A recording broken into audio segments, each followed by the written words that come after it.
El hombre que llevaba un diario de cada día con Barbara Strarion está escribiendo ahora las entradas más duras. James Brolin, que se declaró 3 veces antes de que ella dijera que sí, dijo recientemente a los productores que ahora mismo no puede comprometerse. Sus cuentas bancarias separadas se están uniendo finalmente a medida que se acumulan las facturas médicas. Tras su 25 aniversario el año pasado, la pareja se enfrenta a su mayor reto. Fuentes internas de Hollywood revelan que Brolin rechazó un papel de $2 millones para quedarse en casa. Su próximo capítulo podría ser el más desgarrador. James Brolin nació como Craig Kenneth Burderlin el 18 de julio de 1940, durante una ola de calor abrasador en Los Ángeles. El día de su llegada hacía 39 grados. Su padre, Henry, un exitoso contratista, apenas pudo llegar al hospital. Llegó solo 12 minutos antes de que naciera Craig. Henry dirigía su casa como una máquina estricta.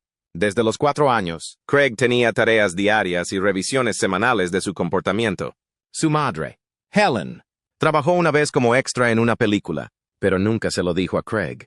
Ella no quería que se distrajera de la escuela. Craig era un niño tranquilo, en parte debido a un asma grave. A los 7 años, pasó 45 días en el hospital. Aún así, tenía una mente aguda. A los 9, desmontó y reconstruyó el reloj de su padre. Los profesores se dieron cuenta de lo bueno que era con la mecánica, pero nadie podía imaginar lo obsesionado que llegaría a estar con James Dean. A los 15, Craig vio al este del Edén y eso lo cambió todo. Todos los sábados, durante 6 meses, recorrió en secreto 17 millas en bicicleta hasta Griffith Park. Allí solo, copió los andares de Dean, su voz, su mirada. En su habitación, escondió 73 recortes de James Dean detrás de un póster. Ahorró más de $200 repartiendo periódicos y compró una cámara de 8 mm. Filmó 24 recreaciones mudas con niños del vecindario. Cuando Dean murió en un accidente de coche, Craig no habló durante 11 días. Su profesor de arte dramático encontró uno de sus cortometrajes y lo envió a la UCLA sin decírselo. Ganó una mención honorífica de Nicholas Ray, el mismo que dirigió a Dean en Rebelde sin causa. Ese momento selló el sueño de Craig de actuar. Aunque su timidez le hacía vomitar antes de cada audición en 1960, le dijeron que se cambiara el nombre. El estudio dijo que Bruderland sonaba demasiado alemán. Incluso tenían estadísticas.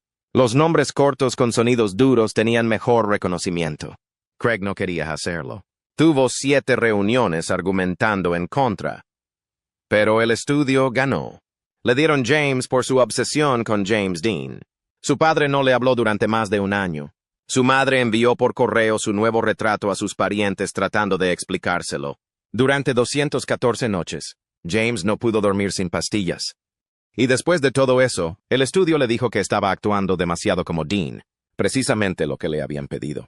En 1966, Brolin consiguió pequeños papeles en la serie de televisión de Batman. Primero, interpretó a un cajero de banco.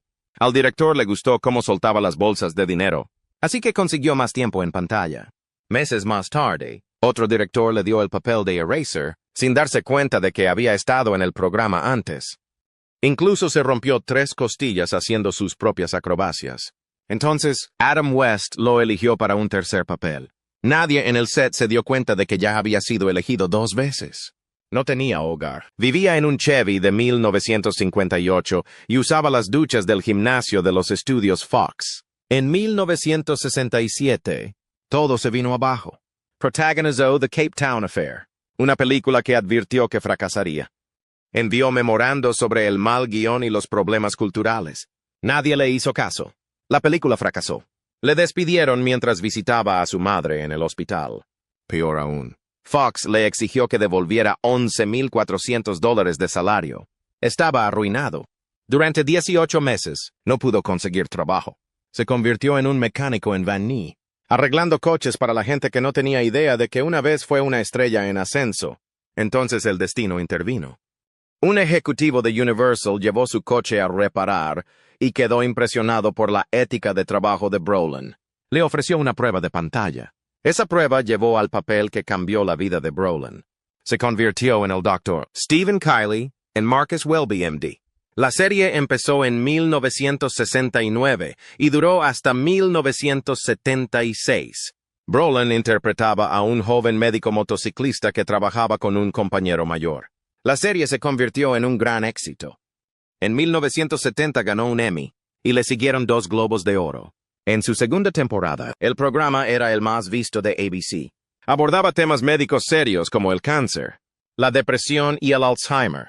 Un episodio sobre la homosexualidad provocó protestas, pero Brolin mantuvo su compromiso de contar historias significativas. En 1972, asumió un papel más oscuro en Skyjacked.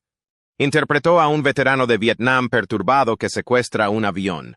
Actuó junto a Charlton H. La película era tensa y dramática, y Brolin hizo que el personaje pareciera real. Los críticos dijeron que interpretó perfectamente al desquiciado secuestrador, aunque fuera exagerado. Demostró que podía ir más allá de la imagen del médico tranquilo. Luego vino Westworld en 1973. Interpretó a John Blaine, un confiado visitante de un parque temático donde los robots parecían y actuaban como humanos. Fue un éxito de la ciencia ficción que utilizó por primera vez los primeros efectos digitales. El personaje de Brolin muere a mitad de la película en una escena impactante. Ese giro hizo que el resto de la película fuera aún más intenso. Su interpretación dio a la película profundidad y contraste. En 1979, Brolin se dedicó al terror. Interpretó a George Lutz en la película de terror Amityville. Al principio no estaba muy seguro de la película, hasta que se asustó al leer el guión. Sus pantalones se cayeron solos de una silla. Lo tomó como una señal. La película se convirtió en un gran éxito de taquilla, recaudando más de $80 millones. La interpretación de Brolin como un hombre que se desvela lentamente fue escalofriante. Reflejaba el miedo al colapso financiero y la presión familiar que mucha gente sentía a finales de los años 70. Detrás de las cámaras, él y la coprotagonista Margot Kidder se enfrentaron, pero la tensión funcionó para la historia. En 1985, Brolin mostró su lado divertido con un cameo en La Gran Aventura de Pee-wee. Interpretó a una versión falsa de Pee-wee como agente secreto. Fue un ingenioso guiño a su casi papel de James Bond. Al mismo tiempo, protagonizó la serie de televisión Hotel. La serie duró 5 años y dio a Brolin una carrera estable. Interpretó a Peter McDermott, el pulcro gerente de un lujoso hotel de San Francisco. Cada episodio tenía un nuevo drama, nuevos huéspedes y a Brolin en el centro. Incluso dirigió algunos episodios. Obtuvo 2 nominaciones a los Globos de Oro durante esa carrera. También trajo a alguien nuevo a su vida. Su futura esposa, Jan Smithers, actuó como estrella invitada mientras él atravesaba un duro divorcio. Mientras tanto, Barbara Streisand nació en Brooklyn el 24 de abril de 1942. Sus padres eran Diana, secretaria de escuela, y Emmanuel, un respetado profesor. Él ganaba $4,200 al año, lo que apenas bastaba para mantener a la familia en su pequeño apartamento. Cuando Barbara tenía solo 15 meses, su padre murió de un ataque. La familia solo tenía $250 ahorrados y tuvo que mudarse con sus abuelos. Barbara nunca llegó a conocer a su padre, pero más tarde encontró una nota que había escrito en su álbum de bebé. Tengo la sensación de que este va a ser especial. En 1949, su madre se volvió a casar y Barbara tuvo una hermanastra, pero la vida no fue más fácil. Su padrastro era frío y una vez le dijo que le rompería el espíritu. En 1958, con solo 16 años, Barbara se fue de casa.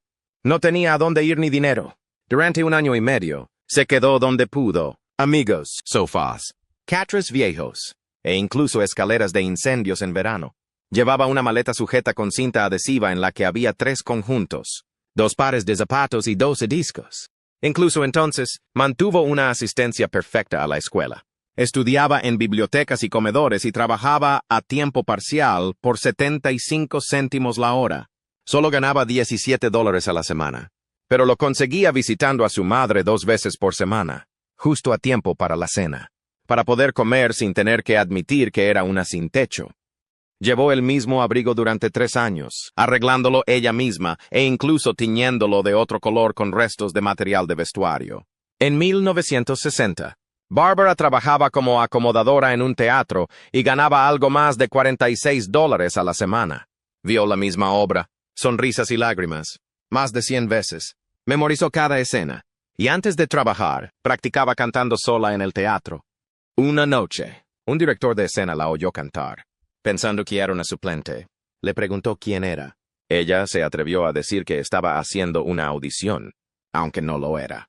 En el acto, cantó para 3 directores de casting que se encontraban cerca. 2 días después, actuaba en un club nocturno por $18 el fin de semana, el doble de su sueldo habitual.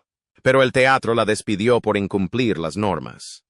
No importaba, ella acababa de dar su primer paso real en el mundo del espectáculo.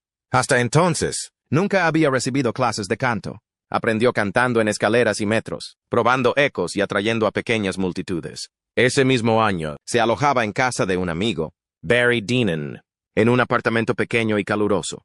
Él la convenció para grabar 3 canciones. Utilizaron una vieja grabadora Realtore, y Barbara tuvo que quedarse quieta y permanecer exactamente a 27 del micrófono. Cuando reprodujeron la cinta, Barry dejó caer su taza de café en estado de shock. Dijo que su voz no se parecía a nada que hubiera escuchado antes. Puso la cinta para 14 personas en el negocio de la música. Algunos no creían que fuera real. Un ejecutivo discográfico pensó que había sido grabada por un profesional y se negó a creer que fuera un adolescente sin formación. Pero la verdad salió a la luz y esa grabación en bruto llegó más tarde a la biblioteca del Congreso.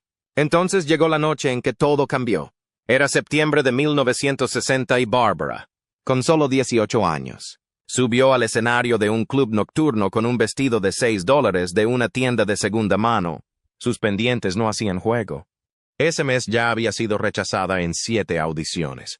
A menudo le decían que tenía un aspecto demasiado extraño.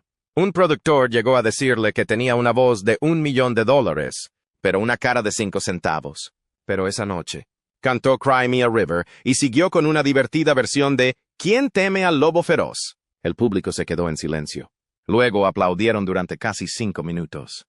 Obtuvo puntuaciones perfectas de los jueces. La primera vez que ocurría allí, un duro crítico llegó a escribir que su nariz podría llegar a ser tan emblemática como su voz. En 2 meses, ya tenía 23 actuaciones remuneradas. Había demostrado que el talento no necesitaba encajar en el molde de la belleza. En 1961, se atrevió a cambiarse el nombre, eliminando la segunda A para convertirse en Barbara. Ella dijo que la hizo destacar. Mantuvo su acento de Brooklyn, se negó a operarse para cambiar de aspecto, y siguió cantando las canciones raras que le gustaban. Una noche helada, solo 7 personas acudieron a su espectáculo. No le importó. Actuó como si el local estuviera lleno. No quiso cambiar para encajar y funcionó. Luego llegó Broadway. En 1962, interpretó a Miss Marlstein en un espectáculo llamado I Can Get It For You Wholesale. El día anterior a la gran audición tenía 39 grados de fiebre. Aún así, se presentó. Los directores casi cortan su gran escena porque era demasiado rara, pero ella luchó por ella. La noche del estreno, el público la hizo cantar 3 veces. Solo era una actriz secundaria, pero las críticas solo hablaban de ella. El periódico la llamó la cosa más divertida de Broadway desde Fanny Brice. Empezó ganando $175 a la semana, pero su contrato se renegoció 5 veces. En 1963, Barbara lanzó su primer álbum. Columbia Records solo imprimió 10,000 copias. Pensaron que sería un fracaso. No tenía canciones de éxito, solo melodías y baladas. Pero vendió 150,000 copias en un mes. Ella tenía el control total.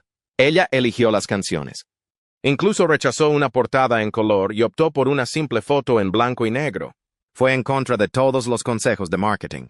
Ese álbum le valió un Grammy al álbum del año. Le ganó a Frank Sinatra. Algunos votantes de los Grammy estaban tan disgustados que renunciaron. En su breve discurso, dijo, «Esto no es suerte. Esto es lo que pasa cuando no escuchas a la gente que no entiende tu visión». Un año después, interpretó a Fanny Brice en Funny Girl. La hija de Brice no la quería en el papel. Dijo que Barbara era demasiado de Brooklyn, demasiado judía, y no lo suficientemente bonita. Los inversores sacaron más de $1 millón cuando se enteraron de que obtuvo el papel. Pero Barbara lo aplastó.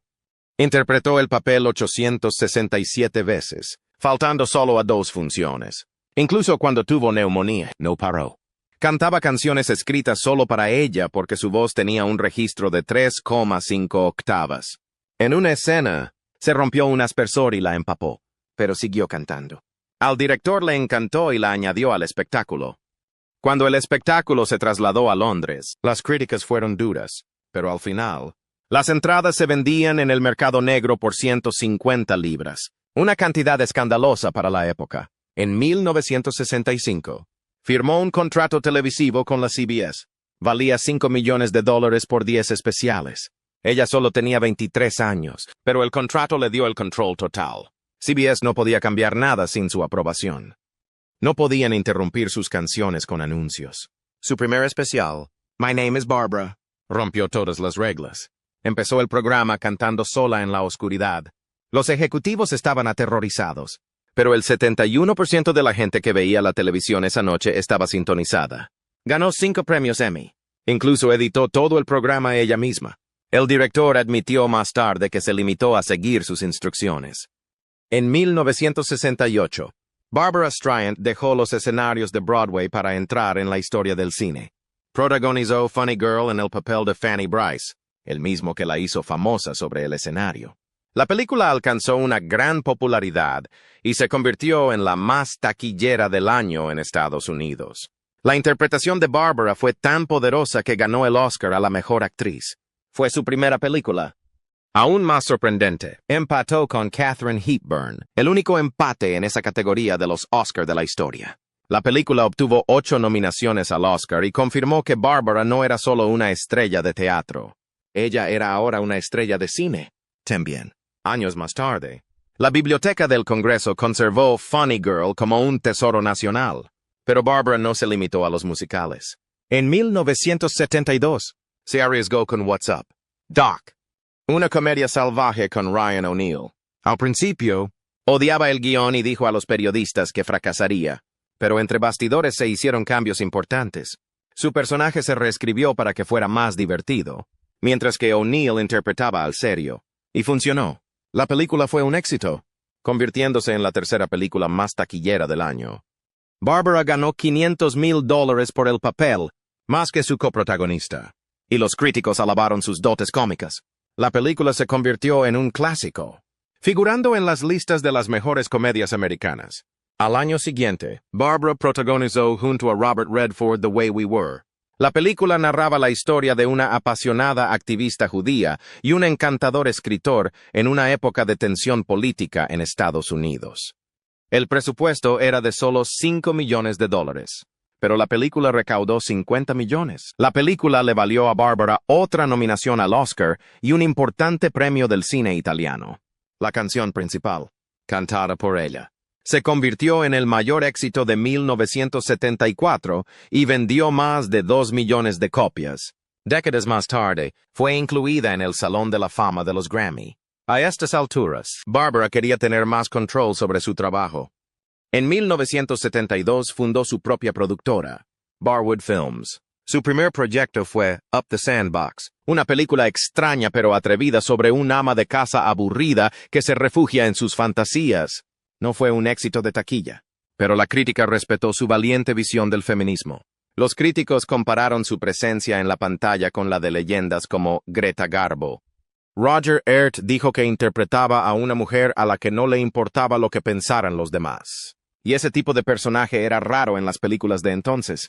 En 1976 se estrenó Ha nacido una estrella, en la que Barbara no solo actuó, sino que también produjo. La canción de amor de la película, Evergreen, se convirtió en un éxito masivo. Barbara coescribió la canción e hizo historia como la primera mujer en ganar un Oscar por componer música.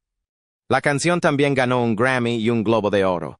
Su interpretación le valió otro Globo de Oro, y Evergreen fue calificada más tarde como una de sus mejores canciones de todos los tiempos. Ese tipo de éxito no fue fácil. Barbara luchó mucho por el control creativo, especialmente cuando dirigió su primera película, Yentl, en 1983. Tardó 15 años en conseguirlo. 12 estudios dijeron que no, antes de que uno le diera finalmente un presupuesto de $14,5 millones. Trabajó 20 horas diarias, Se disfrazó con ataduras apretadas y dirigió a un equipo de 168 personas, en su mayoría hombres. Algunos incluso apostaron a que fracasaría, pero ella demostró que todos estaban equivocados. La película recaudó más de $40 millones. Aún así, un votante admitió que se negó a votar por ella por el mero hecho de ser mujer. En aquella época, solo el 0,5% de las películas de los grandes estudios estaban dirigidas por mujeres. Cuando Yentl obtuvo buenas críticas en 1984, los Globos de Oro se negaron a nominar a Barbara en la categoría principal de dirección. En su lugar, crearon un premio único para ella, el de Mejor Directora de Musical o Comedia. Al año siguiente, esa categoría desapareció. Barbara lo cuestionó educadamente en la ceremonia, preguntando por qué no la incluían con el resto. Su caso se hizo tan conocido que el Congreso lo utilizó más tarde como prueba de los prejuicios sexistas en Hollywood. Pasaron los años, pero Barbara no dio marcha atrás. En 1991, volvió a la dirección con El Príncipe de las Mareas. Hicieron falta 26 borradores y 3 años para dar forma al guión. Rodó en Carolina del Sur, dañada por el huracán, e incluso contrató a docenas de lugareños que habían perdido sus casas. La película recaudó $63 millones y obtuvo 7 nominaciones a los Oscar. El gremio de directores la premió por fin, siendo la primera mujer nominada en sus 44 años de historia. Pero los Oscar no la nominaron como mejor directora. La indignación creció cuando la gente se enteró de que el 94% de los votantes de los Oscar a directores eran hombres. En 1995, Barbara hizo más historia. Dirigió el especial de su concierto para HBO y ganó el premio del gremio de directores a la dirección televisiva. La primera mujer en ganar en esa categoría. El programa contaba con 11 cámaras, 125 miembros del equipo y 223 montajes de cámara. Mientras tanto, Barbara luchaba contra el miedo escénico que le producía un concierto de 1967 en el que olvidó la letra de una canción. Ese miedo la había mantenido alejada de los escenarios durante 27 años. El especial atrajo a 26 millones de espectadores y recaudó $93 millones. En la ceremonia, Barbara señaló que solo el 3,7% de los puestos de dirección televisiva habían sido ocupados por mujeres. Su victoria se produjo 25 años después de que luchara por primera vez contra la DGA por ese mismo motivo. Detrás de los focos, la vida personal de Barbara fue a menudo dolorosa. Se casó con el actor Elliot Gould en 1963. Su hijo Jason nació en 1966. Barbara canceló una gira de $1 millón cuando se enteró de que estaba embarazada. Le encantaba ser madre, y a menudo llevaba a Jason a trabajar con ella. Pero el matrimonio se resintió. Gould tuvo problemas con el juego y el consumo de drogas. Él vendía sus cosas para financiar sus hábitos, y Barbara temía cómo afectaría eso a su hijo. Se separaron en 1969 y se divorciaron en 1971. Se separaron en 1969 y se divorciaron en 1971. James Brolin y Barbara Streisand se conocieron en una cita a ciegas el 1 de julio de 1996. Estuvo a punto de no suceder. Ambos rondaban los 50 años y habían pasado por relaciones fallidas. Streisand se había divorciado desde 1971. Brolin acababa de poner fin a su segundo matrimonio y tenía una deuda de $1,4 millones. Su amiga, Linda Bruckheimer, le citó después de haber cancelado 2 veces antes. Brolin había quedado con otra mujer esa noche, pero cambió de idea en el último momento.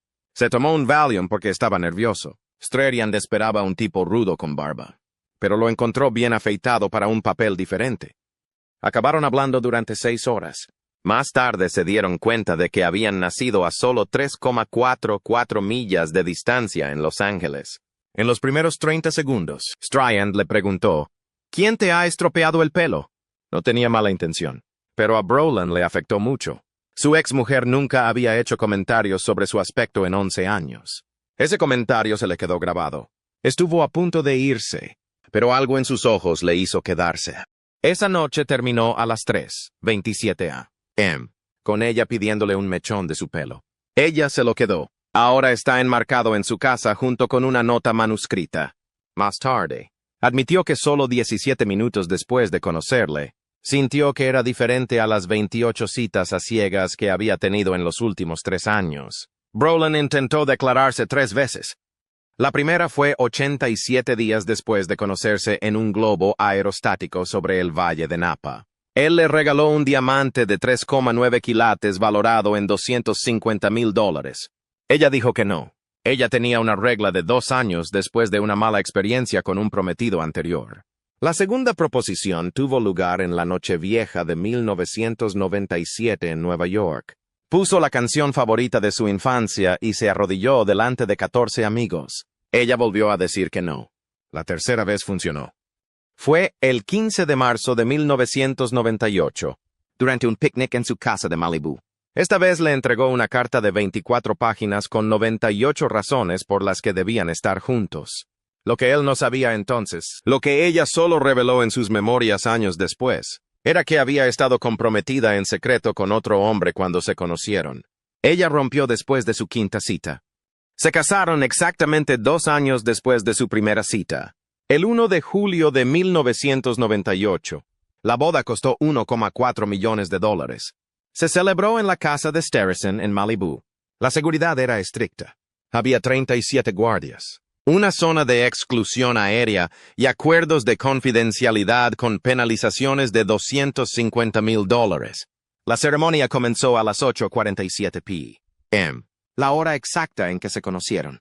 Se enviaron 15,000 rosas blancas y orquídeas desde 4 países. Entre los invitados se encontraban Tom Hanks, Oprah Winfrey, Los Clinton y Marlon Brando. Strerian llevaba un vestido con una cola de 7 metros.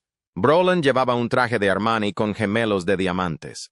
Para la ceremonia compuso una canción titulada I've Finally Found You, interpretada por un coro de niños de su fundación. En la recepción, Brolin pronunció un discurso a las 23:43 m. Tenía 273 palabras. Strerian lo hizo enmarcar. Cada noche es una nueva aventura. Dormir es una pérdida de tiempo. No veo la hora de volver a verla por la mañana. Llevaba 27 años luchando contra el insomnio. Ella se convirtió en su cura. Habían pasado 642 noches juntos antes de la boda. Leían poesía en la cama. Hacían crucigramas y compartían recuerdos que nunca contaban a nadie. Esa noche, Brolin también tocó una pieza de piano que había aprendido en secreto llamada Barbara's Lullaby, escribiendo mal el nombre de ella como una broma interna.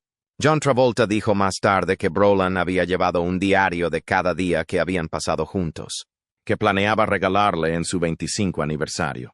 Desde el principio de su matrimonio, mantuvieron cuentas bancarias separadas. Lo llamaron bifurcación. Fue idea de Brolin después de perder $3 millones en su segundo divorcio.